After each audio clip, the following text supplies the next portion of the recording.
Hi, I am Dr. Zaheer Nabi, consultant gastroenterologist at Asian Institute of Gastroenterology, Hyderabad, India.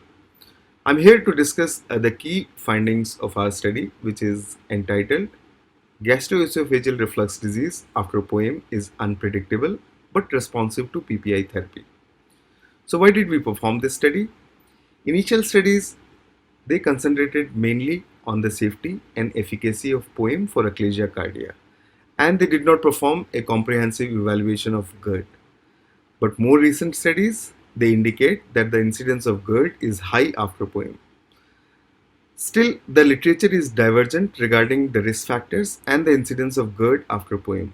This may be due to selection bias because only selected patients were evaluated for GERD after POEM. So in this study, we had three aims. The first aim to look at the exact incidence of GERD after POEM in consecutive patients who undergo POEM for achalasia cardia. The second aim to look at the risk factors for GERD after POEM. And the last and most important aim to see the responsiveness of GERD to proton pump inhibitor therapy. So what are the main results of our study?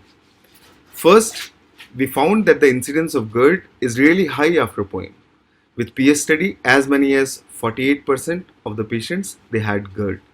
And with respect to endoscopic erosive esophagitis, 42% of the patients had GERD. This means almost half of the patients who undergo POEM they develop GERD. But what is the severity of GERD? We found that majority of the patients they had mild erosive esophagitis, LA class A and B in most of the patients. And what is the response of these patients to PPI therapy? We found that majority of the patients they respond well to PPI therapy. 82% of the patients in this study their erosive esophagitis was healed at 1 year follow-up. So this is a reassuring finding. The other finding of this study that none of the patient or procedure related factors they affected the incidence of GERD, which means that the current techniques that we utilize for POEM they don't have a major impact on the incidence of GERD after POEM.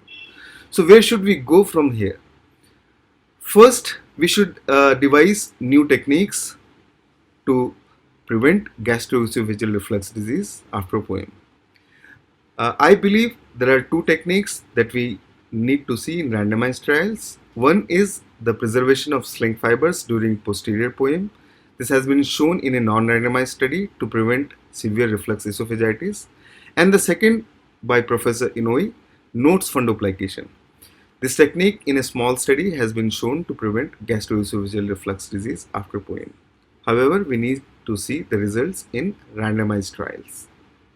To conclude, gastroesophageal reflux disease is high after POEM and the same message should be conveyed to the patients. Majority of the reflux is mild and responds well to proton pump inhibitor therapy. Therefore, we should not be too much worried for reflux after peroral endoscopic myotomy. Thank you.